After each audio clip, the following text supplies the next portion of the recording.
Good afternoon. I'm Chairman Rockwell, and I'm here to address a serious issue facing us. As you all know, our colony has been successful beyond our wildest dreams. Unfortunately, we've recently discovered that our food supply will not be able to sustain Halcyon's population in the long term. Everyone will die.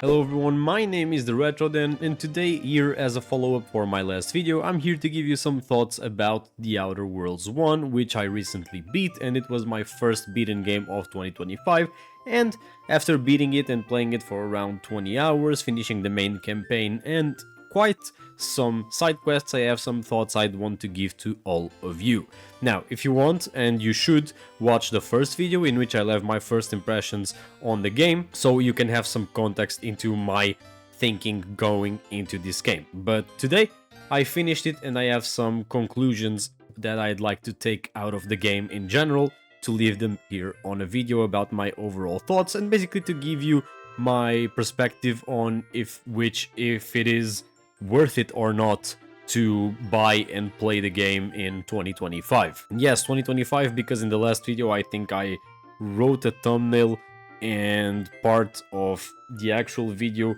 where I say 2024, and it ended up making some confusion in my head, but now I'm quite aware that we're in 2025, so I'm going to keep that in mind. Now let's jump right into The Outer Worlds, and I'm finished with this game. I didn't play the DLC part of the game, I focused on the main story, but here is what I mainly took away from it. Now, this is a good game. It's not a bad game, it's not an excellent game, but it's a middle-of-the-road good game. I'd give it something like a 6.5 or a 7 out of 10. When it comes to the story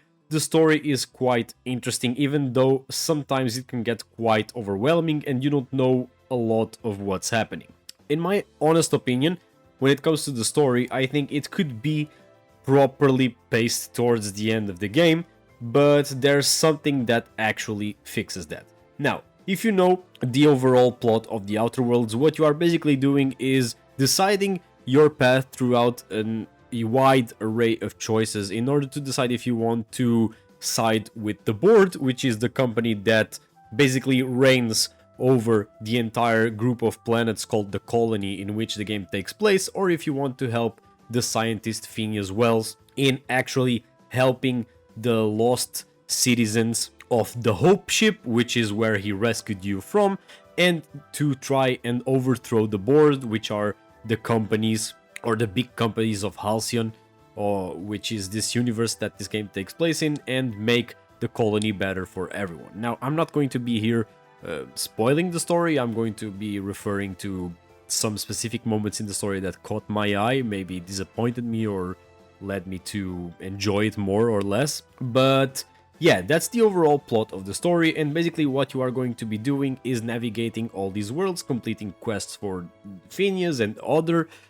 characters that are relevant to the story, and you will be doing that alongside a crew of members you can recruit throughout the game, so you can make your own decisions based on what you think through your interactions with the quests, the world, and your companions. Let's talk immediately about side quests, because that's a major plot that I've taken out of this game, is that completing side quests in this game is almost a must. Now, I know that a lot of people are very against completing this side content in games, but I think a lot of stuff here, without the proper context of side quests, will go unnoticed in the game, and the game will just be too short for anyone to enjoy it. My biggest example of this is Monarch. Monarch is a planet in which you have to help navigate the differences between two factions that resulted from a split or a conflict in the earlier history of the planet, and you have to navigate the planet and understand what went down there and what happened, what are the motivations behind the characters, and this is something that is easily skippable if you decide not to interact with any of the side quests and go through the story of that planet, which is Monarch. And another perspective in which the characters are, or not the characters, the side quests are really important towards the game is actually your crew, your companions. You can easily skip a lot, if not all the companions in this game, if you decide not to do their quests or their related side quests that end up leading you to recruit them in the end of said quest lines. I really enjoyed the story, and let me close this part right here of the story with a little bit of spoilers. But in my honest opinion, I think the last two zones of the main campaign, excluding DLC of course, could have been done a lot better. Now, I'm talking about the Byzantium planet and the Tartarus prison, in which you have to rescue the doctor at the end of the game. Now, I'm not going to go too much into detail, but in this game you have the option to either side with the scientist or siding with the companies and the board. I personally, and I think a lot of people also do so, sided with the board, which ended up leading me into the last planet, or the last actual hub planet with a lot of side quests, Byzantium, being completely hostile towards the things there, which made it very hard to interact with anything and actually make use of the time or the little time I got in that planet to maybe complete some side quests or interact with the world around me. So that was something I didn't really enjoy, and that you probably should keep an open mind to if you want to go into this last sequence. And this last sequence of the game also has you getting more of the chemicals that the scientist needs to save the other colonists that were aboard the ship that you also were rescued from. And this entire sequence introduces a character that was so poorly explained and ends up being the last character you kill right before the end of the game. And that just... I was so confused when I reached the end of the game, because here I was arguing with this lady about what was basically the biggest outcome and choice that I was about to make in the game, just for it to be thrown at me with me completely not understanding what was happening, because sometime around where that first complaint of mine happened, which was me being hostile towards the board and being difficult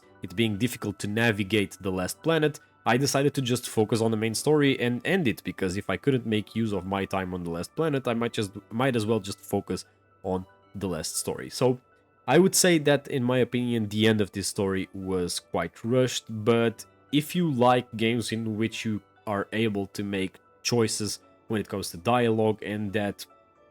you really have an impact and can decide how the outcome of the story goes, this is a game that you probably will enjoy.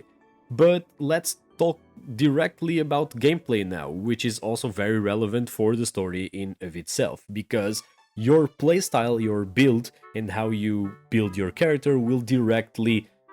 impact the outcome of side quests and quests in general. Because if you are a character that's more prone to dialogue and lying and persuading characters, there are skill checks for that. If you are a character more inclined to science, there are also skill checks for that. There are also skill checks for your skill in guns,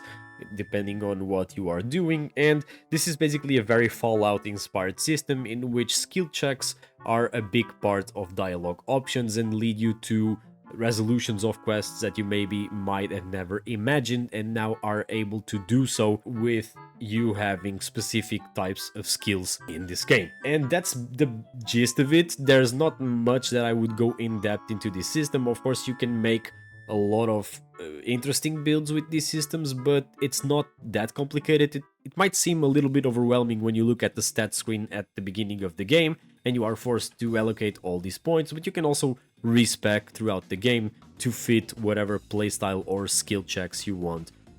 to actually have on your character. And all of this is also impacted by the gear, which are the weapons and the armor. The weapons are comprised by handguns, long guns, melee weapons, and science weapons, and the armor is just a helmet and like an entire suit that you can choose from. You can also modify these weapons and you can tinker them, so just paying up for them to deal more DPS, and you can attach scopes, mags, and barrels to the weapons, but nothing that's too complicated. Everything is pretty self-explanatory. And I think that the gameplay is not anything too special to highlight as a reason as to why you must play The Outer Worlds, but in another sense it's not too bland to where it becomes straight up boring to play and the slog to go through the entire game and something that you just ignore. So I think gameplay was honestly just a 5 out of 10, because at some point it honestly feels like you're just playing a looter shooter and getting the higher DPS weapon so you can progress through the next part of the game. And although you might say that the game feels too easy because I was just playing on normal game or playing on harder difficulties, or that I was just steamrolling throughout the end of the game because I completed a lot of side quests, which I did. At the end of the game, I wasn't nearly worried as I was in the beginning of the game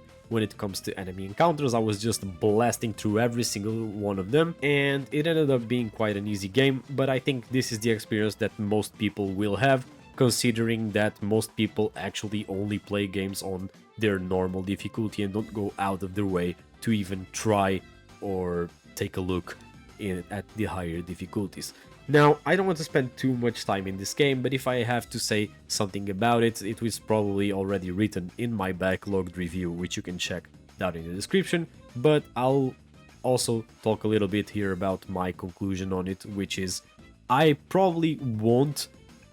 buy The Outer Worlds 2, at least on release, but now I'm more interested to see what they actually are going to improve upon the first one and how they are going to follow up with the story, because it really depends on which ending you got, but they will probably find a way to start The Outer Worlds 2 in a different setting, or in a setting that makes sense following up from the first game. So that was all I wanted to say. Make sure to subscribe, and I'm very glad for this to be my